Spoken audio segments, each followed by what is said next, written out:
En el segundo episodio de Tau hablaremos del Evangelio, el tema más extenso y más profundo de toda la Escritura. Hablaremos sobre Dios, el principio del Evangelio, la naturaleza caída del hombre, la necesidad de la encarnación de Cristo, su obra perfecta y hecha una sola vez y para siempre, y la vida del creyente, lo importante que es el Evangelio para todo aquel que cree. Esta conversación será muy interesante. Hola, ¿cómo están? Bienvenidos a Tau. El tema del día de hoy es el Evangelio. Es el tema más importante de toda la Escritura. Y para empezar, quiero hacer un comentario sobre algo que siempre se ha creído y que yo considero que es equivocado. Y es decir que el Evangelio son las noticias que le damos solamente a aquellos que no conocen a Cristo, que son las buenas nuevas y solamente es para la gente nueva. Pero yo considero que el Evangelio en realidad es para todas las personas y no acaba solamente cuando tú vienes a Cristo, cuando tú crees en Él y pones tu fe en su obra. El Evangelio es algo mucho más grande, el Evangelio es para toda la vida del creyente. Y me gustaría empezar con una cita que está en Hebreos 1 versículo 3 dice: el cual, hablando de Cristo, siendo el resplandor de su gloria y la imagen misma de su sustancia, y quien sustenta todas las cosas con la palabra de su poder, habiendo efectuado la purificación de nuestros pecados por medio de sí mismo, se sentó a la diestra de la majestad en las alturas. Miremos acá que hay algo bien importante, y es que dice Hebreos que Él es el que sustenta todas las cosas, y aquí nos está hablando de su obra perfecta, porque antes de decir eso dice que Él nos purificó, después dice que Él sustenta.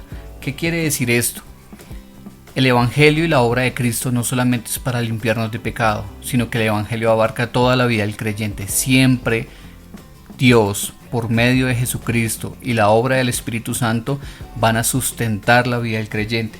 Quiero leer otro pasaje que está en Deuteronomio 33:27, que dice: el eterno Dios es tu refugio, y acá abajo los brazos eternos. Él echó delante de ti al enemigo y dijo: destruye. De nuevo en este pasaje de Deuteronomio vemos como dice que acá en la tierra Él es brazos eternos, Él sostiene y Él guarda. Y con esto quiero hacer la introducción a nuestro tema de hoy. El Evangelio, como les había dicho, tengo 4 aspectos que me parecen fundamentales, que me parecen muy importantes con respecto al Evangelio. En realidad podríamos hablar durante muchos episodios sobre este mismo tema, podríamos hablar de muchas verdades teológicas y podríamos hablar de profundidades teológicas, pero esa no es la idea. La idea de este podcast es poder hablar de una forma más amena, más tranquila, y por eso me gustaría también decirles que el entendimiento del Evangelio es fundamental para la vida del creyente. Cualquier cristiano que no entienda el Evangelio no está viviendo una vida para Cristo. Es fundamental que lo conozcamos y lo tengamos muy claro. Es necesario para cada creyente estudiar las profundidades del Evangelio. Y vamos a entrar en materia con nuestro primer punto. El primer aspecto que yo considero que es importante y debería ser el primero en el Evangelio es Dios. Me impactó que durante muchos años, siendo yo creyente, alrededor de 17 años, siempre consideraba el Evangelio las buenas nuevas para aquellos que no conocen, y siempre introducíamos el Evangelio hablando de las promesas que Dios tiene para el hombre, de la maravillosa vida que Dios tiene para el hombre, y hablábamos del pecado del hombre. Pero escuché de un hombre de Dios que tal vez muchos de ustedes conocen, que se llama Paul Washer, que él introduce el Evangelio desde Dios, y cuando uno lo escucha a él hablar acerca de Dios, acerca de la importancia de que el hombre conozca quién es Dios, que el hombre sea confrontado con la naturaleza de Dios, a partir de ese momento entendí que el Evangelio tenía que empezar por Dios. Quiero compartirles algunas reflexiones a las cuales he llegado después de escuchar a Paul Washer. Lo primero es que Dios empieza, Él es el inicio, Él es el comienzo del Evangelio. Hay que conocer a Dios en todos sus atributos. Él es la esencia. Hay que conocer la unidad de los atributos de Dios. Veamos algunos de esos atributos. Dios es creador. ¿Cuántos de ustedes han leído el libro de Job o tal vez recuerdan? Hay algunos capítulos al final del libro de Job en donde Job fue confrontado por Dios. Él le dijo: ¿tú dónde estabas cuando yo le coloqué límites al mar? ¿O dónde estabas cuando hice esto y esto y esto otro? Es asombroso ver cómo Dios describe la forma en que Él estableció la creación. Y también es asombroso ver la incapacidad que tenía Job y los amigos de Job para responder a esas preguntas tan certeras que Dios les lanzó. Ninguno de todos los seres humanos que han vivido han tenido la capacidad ni el conocimiento para poder responder a estas preguntas. Por eso es importante que entendamos quién es Dios. Dios es creador. Dios es creador. Dios es absoluto. Cuando en la Biblia encontramos las descripciones de la soberanía, la infinitud de Dios, vemos que sinceramente Dios es muy grande. Y este aspecto de la grandeza de Dios es algo que nosotros debemos conocer en profundidad. En las Escrituras encontramos muchas descripciones de quién es Dios, y eso es lo que le debemos transmitir a las personas. Es importante que ustedes tengan Biblia en esta ocasión, porque vamos a leer algunos pasajes que son importantes. El siguiente versículo que vamos a leer esta noche es Isaías 66, el 1 y el 2. Dice: Jehová dijo así: el cielo es mi trono y la tierra estrado de mis pies. ¿Dónde está la casa que me habréis de edificar? ¿Y dónde está el lugar de mi reposo? Mi mano hizo todas estas cosas, y así todas estas cosas fueron, dice Jehová. Pero miraré a aquel que es pobre y humilde de espíritu y que tiembla a mi palabra. Miren cómo Dios en estos dos versículos nos cuenta la grandeza de Él, el lugar que Él tiene en el cielo, y dice que la tierra que nosotros conocemos es el estrado de los pies de Él. Dice que nadie tiene la capacidad de construirle una casa, de edificarle una casa a Él, por lo infinito que es. Pero más asombroso el versículo 2 dice que del humilde de espíritu y el que tiembla la palabra, de Él se va a acordar, a Él va a prestar atención. Un Dios tan grande, creador, absoluto e infinito, tiene la capacidad y la disposición de acordarse de aquel que tiembla a su palabra. Otro atributo que vamos a ver es la santidad de Dios. Yo sé que todos han escuchado sobre la santidad de Dios, que es el único atributo que encontramos 3 veces en la Biblia, que encontramos santo, santo, santo, ¿verdad? Pero vamos a leer Deuteronomio 32:4, que dice: Él es la roca, cuya obra es perfecta, porque todos sus caminos son rectitud, Dios de verdad y sin ninguna iniquidad en Él es justo y recto. Podríamos hablar muchas cosas sobre la santidad de Dios, pero lo que podemos decir es que Él es perfecto, en Él no hay mancha, en Él no hay ningún error y todos sus juicios son rectos. Dice al final de ese versículo que en Él no hay iniquidad y Él es justo y recto. Y este pasaje nos da una conexión a otros 2 atributos de Dios, que es la justicia y la rectitud.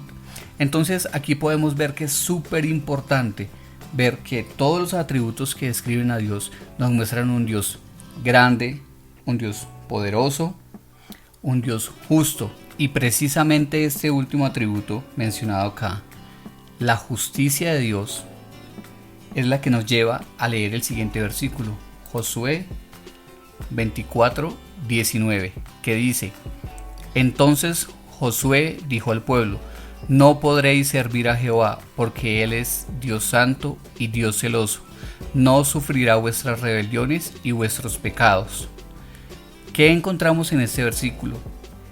La justicia de Dios hace que Él no pueda perdonar los pecados del pecador. Alguna vez en una polémica en Facebook sobre alguna publicación, había una persona que decía no, que Dios es bueno, Dios es amor, Dios perdona.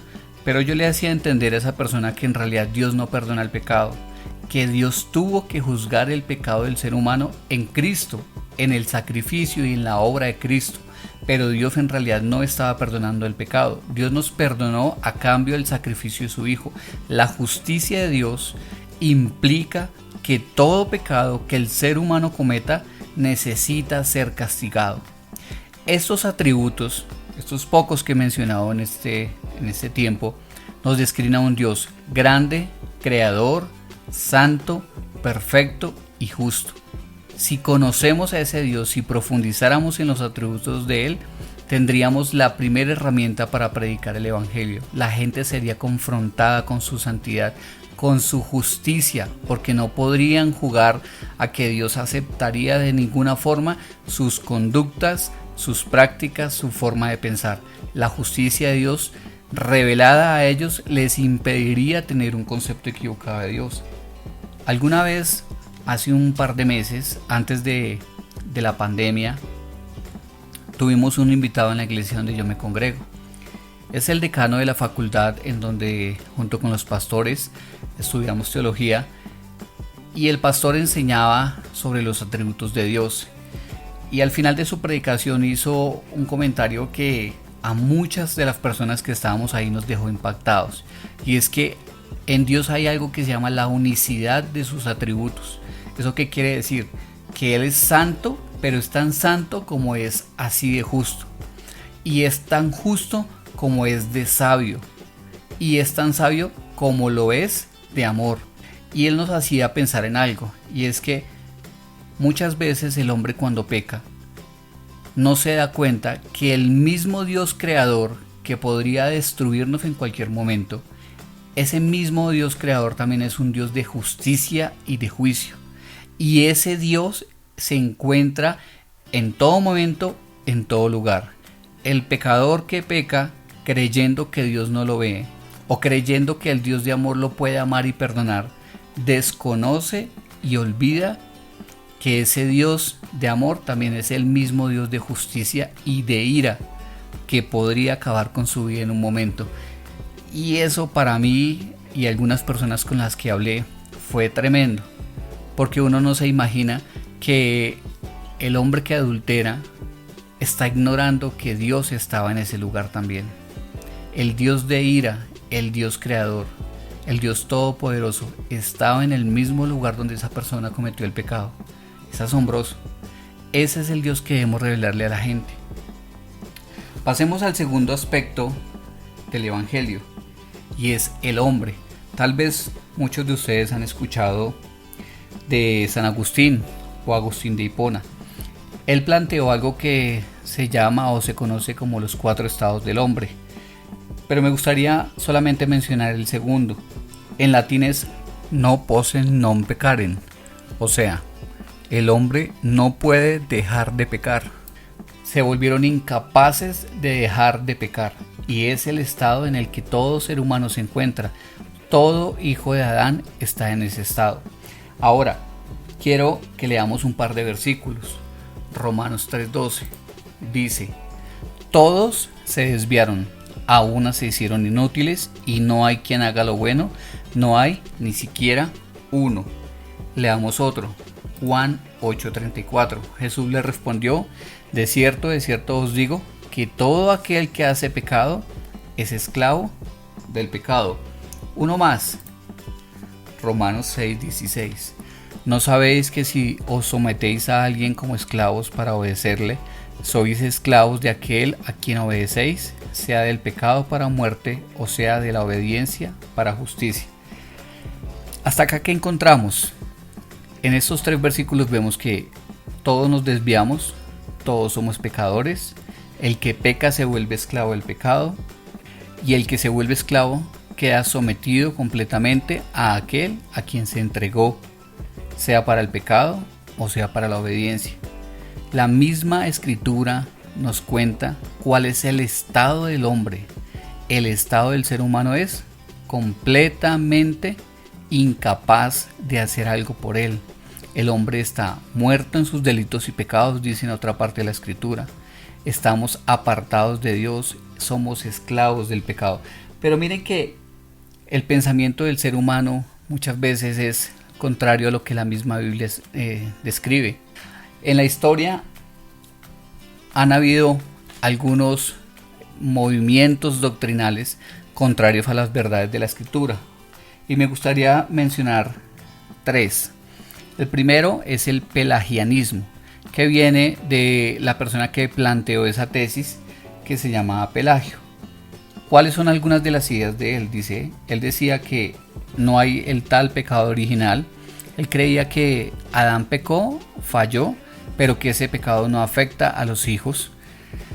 Otra cosa que él decía era que el pecado reinaba en los hombres porque había debilidad en algunos nada más. ¿Cuáles son los problemas de estas tesis, de lo que él creía? Si no hay pecado original, no necesitamos a Cristo. Porque si no hay pecado original, podríamos tomar buenas decisiones, comportarnos bien, ser salvos sin la necesidad de Cristo. Frente a la debilidad de algunos, esos que no son débiles tendrían de qué gloriarse. Y la Biblia dice que nosotros no somos salvos por obras, sino por gracia, para que ninguno de nosotros nos gloriemos. Este pensamiento pelagiano fue condenado como herejía en el año 437. Después de este se levantó otro pensamiento que se llama el semipelagianismo. Los asistentes o los fieles de la iglesia tradicional, la religión católica, de alguna forma son semipelagianos. ¿Cuál era la diferencia del semipelagianismo? Ellos creían en el pecado original, ellos sí creían en esto, pero creían que el hombre no había sido afectado completamente, sino que todavía había una parte en el hombre que lo podía hacer tomar buenas decisiones. Yo creo que hoy en día dentro del cristianismo hay mucho de semipelagianismo. Creer que el hombre tiene alguna partícula o alguna parte buena que lo lleve a tomar decisiones por Dios es creer en el semipelagianismo y es desconocer versículos como los que ya leímos. El hombre está muerto, el hombre es esclavo, el hombre está sujeto, el hombre es incapaz.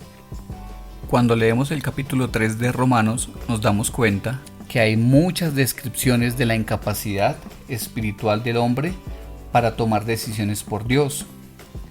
El semipelagianismo se transformó en filosofía. Ustedes han escuchado esta palabra o esta frase de un señor llamado Juan Jacobo Rousseau: el hombre nace y la sociedad lo corrompe. Eso es semipelagianismo, es creer que el hombre es bueno desde que nace, solamente que las influencias externas lo pueden llevar a la corrupción, pero él podría cambiar y él podría tomar una decisión por corregir su vida. Si esto fuera así, podríamos excusarnos con Dios. Señor, yo era bueno, pero mi familia me corrompió. Señor, yo era bueno, pero en el colegio en el que estudié fui corrompido. Señor, yo era bueno, pero mis compañeros de trabajo me corrompieron. Y esto no es posible. Esto no es una excusa válida delante de Dios, de un Dios que todo lo sabe, de un Dios que es justo, de un Dios que es santo. Hay una tercera forma de pensar que solamente la quiero mencionar y es el arminianismo. Ellos creen que el pecado original existe, creen en la depravación del hombre, pero creen algo que está equivocado, y es que ellos dicen que el hombre puede tomar una decisión por Dios siempre y cuando haya una gracia especial que les despierta por un momento, les hace entender, y ahí es cuando ellos toman la decisión. Esto no lo encontramos en la Biblia. Esta descripción de un pequeño despertar no lo encontramos por ningún lado en la Biblia. La Biblia dice que estamos muertos y que después de la muerte Dios nos da vida para creer, para arrepentirnos y para caminar con Cristo. Entonces, en este segundo punto, con respecto al estado caído del ser humano, tengo que comentar algunas cosas. Y es que si nosotros como seres humanos no somos conscientes de nuestro estado caído, podríamos permitir un montón de excusas. ¿Por qué es importante este punto dentro del Evangelio? Si entendemos nuestra necesidad de Dios y entendemos el estado de pecado y vemos el primer punto que estudiamos, que es Dios, su santidad, su justicia, su amor, su poder y sus demás atributos, nos vamos a dar cuenta de algo, y es que estamos en serios problemas con Dios. Somos incapaces de tener una vida perfecta que honre y que le agrade a Dios. Y somos incapaces de tomar decisiones positivas que nos saquen de esa forma de vivir. Por eso es que necesitamos del siguiente punto. El tercer punto en el Evangelio es Cristo, es la encarnación de Cristo. Y con respecto a este punto, quiero enfocarme en dos aspectos. Uno, que es muy poco mencionado, que es muy desconocido aún por los creyentes, que es la vida, la encarnación de Cristo. Y el segundo es la muerte de Cristo. Generalmente se habla de la muerte. Cristo vino, murió por nosotros, con su muerte pagó por nuestros pecados, nos puso a cuentas con Dios. Pero en realidad tener en cuenta el primer aspecto, que fue su vida, es súper importante, es igual de importante a su muerte. Vamos a leer un par de versículos. Bueno, el primer versículo es Primera de Pedro 3:18, que dice: porque también Cristo padeció una sola vez por los pecados, el justo por los injustos, para llevarnos a Dios, siendo a la verdad muerto en la carne, pero vivificado en espíritu. Miren lo que este versículo nos dice, que el justo padeció por los injustos. ¿Por qué la encarnación de Cristo es tan importante? ¿Por qué quiero hablar de la vida de Cristo? Su vida en el cuerpo humano, su vida en esta tierra. ¿En base a qué el hombre se encuentra en problemas con Dios? ¿En base a qué medida? En base a la ley, en base a los mandamientos que Dios le dio a Moisés, ¿cierto? Entonces, la ira de Dios se despierta contra los seres humanos por el incumplimiento de esa ley. Si Cristo solamente hubiera venido a morir, Él hubiera pagado por los pecados. Pero la necesidad del cumplimiento de esos mandamientos y la satisfacción que un Dios justo estaba esperando no sería hallada con solamente la muerte.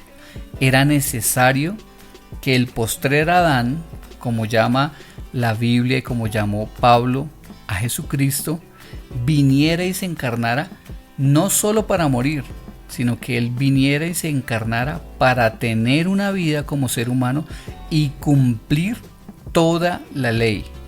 Cumplir toda la ley era fundamental para podernos redimir. ¿Por qué? Porque Dios dejó la ley con el ánimo de que fuéramos aprobados por Él para tener una vida de comunión con Él. Pero como Adán pecó y como todos los hijos de Adán pecaron, era imposible para el ser humano tener o restaurar esa relación con Dios. Por eso Jesús vino y tuvo una vida normal, una vida bajo la ley. La Biblia dice que Él cumplió todos los mandamientos, que en Él no fue hallado pecado. Entonces, Jesús tuvo que vivir bajo la ley y cumplirla. Cuando Él la cumple, primero, satisfizo la justicia de Dios en ley, en obras, ¿cierto? Y segundo, cuando Él cumple la ley perfectamente, Él tiene que ofrecerle al Padre a cambio de nuestra injusticia. Por eso, algunos teólogos definen esto como la doble imputación. ¿Cómo así?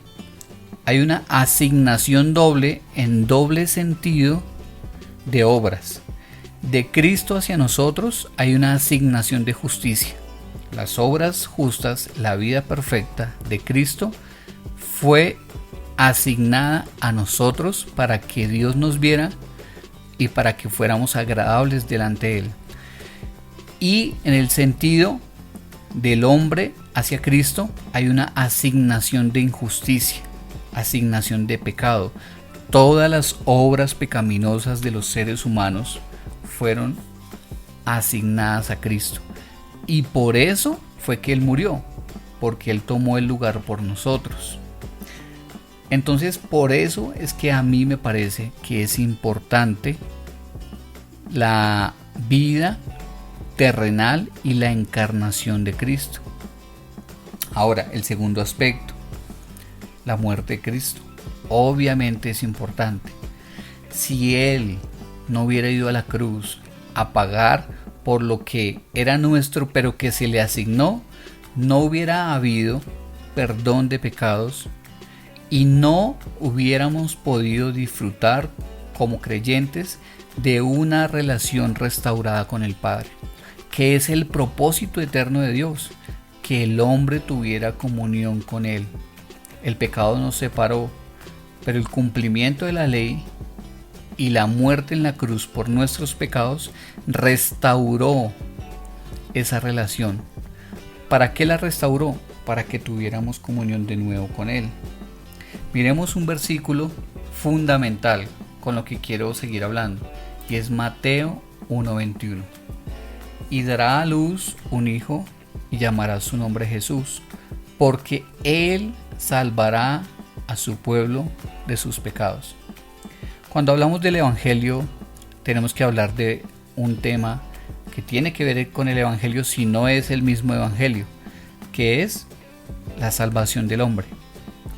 Pero hoy en día hay un problema con esto, y es que en muchos lugares se predica que Jesús vino para que tú fueras feliz, exitoso, próspero, para que tuvieras la mejor familia, los mejores hijos y que fueras el mejor hombre y con la mejor vida. Tu mejor vida ahora, dicen por ahí algunos motivadores. Y resulta que no. La Biblia es muy clara. El propósito de la encarnación y la muerte de Cristo es que Él vino a salvarnos del pecado. No encuentro un versículo donde diga que Él vino a morir para que fuéramos ricos. Y si ha escuchado de alguien que lo afirme, verifique los versículos que está usando para dar esa afirmación. Estoy seguro están equivocados. Jesús vino a morir para que el hombre fuera perdonado, fuera libre de sus pecados y restaurara su relación con el Padre. Entonces, este tercer punto tiene que ver con el propósito de Dios en el Evangelio de salvar a una raza humana incapaz, muerta, esclava de la justicia de un Dios santo, perfecto, creador, todopoderoso, que no puede tener comunión con el pecador. Por eso, este punto es importante en el Evangelio. Es la forma en la que Dios solucionó el problema que yo y que tú que me estás escuchando tenemos con Dios, y es nuestro pecado y nuestra separación. Este tercer punto es fundamental. Podríamos hablar muchas cosas sobre este punto también, pero quiero que avancemos al último. Y en el último punto yo lo he titulado El Evangelio en la vida diaria. Y me gustaría hablar un poquitico más sobre esto. Como les dije al principio, normalmente cuando hablamos del Evangelio se piensa, se entiende y se predica que el Evangelio es para los nuevos, que el Evangelio es solamente para aquellos que no conocen a Cristo, que están viviendo una vida de pecado y que tal vez no asisten a la iglesia como nosotros. Pero el Evangelio va mucho más allá. El Evangelio sí comienza, como les dije, por Dios. El Evangelio tiene que confrontarnos con nuestro estado.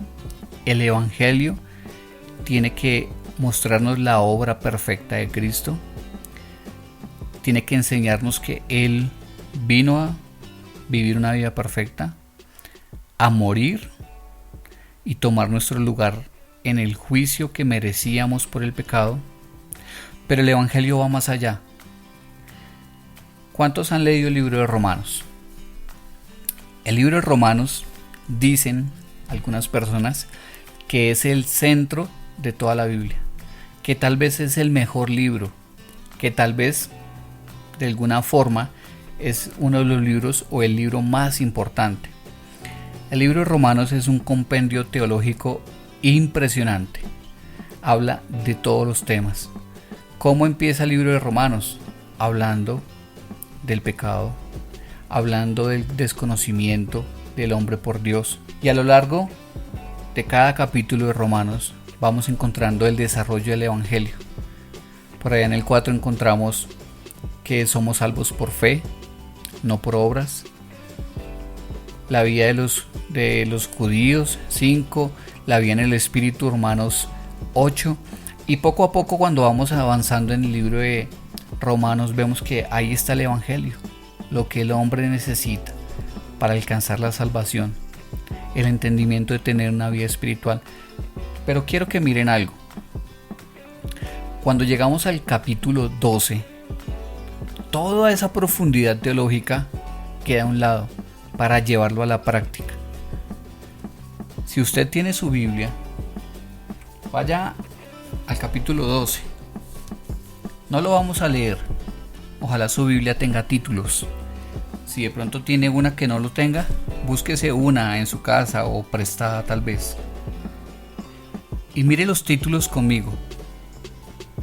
Romanos 12 dice: actitud consecuente del cristiano. Romanos 13: obediencia a las autoridades. Hay otro más: la plenitud de la ley es el amor, o sea, amén. Romanos 14: los débiles en la fe. Cuando usted lee el capítulo, el centro no son los débiles, el centro es la actitud del creyente frente a los débiles. Romanos 15: agradar al prójimo. Y bueno, el 16 ya es unas recomendaciones personales de Pablo. Pero yo quiero que usted piense conmigo esto. Si Pablo viene desarrollando verdades profundas, verdades teológicamente necesarias en la vida del creyente a lo largo de todo el libro, ¿qué pasó en el 12? ¿Nos siguió hablando de teología? ¿Cambió el tema? ¿O más bien desde el 12 viene una enseñanza profunda de la vida del creyente y de la continuidad del evangelio en el creyente? Miren cómo empieza el capítulo 12. Así que, en otras versiones dice, por tanto. Estas palabras son conectores. Nos dan una unión de lo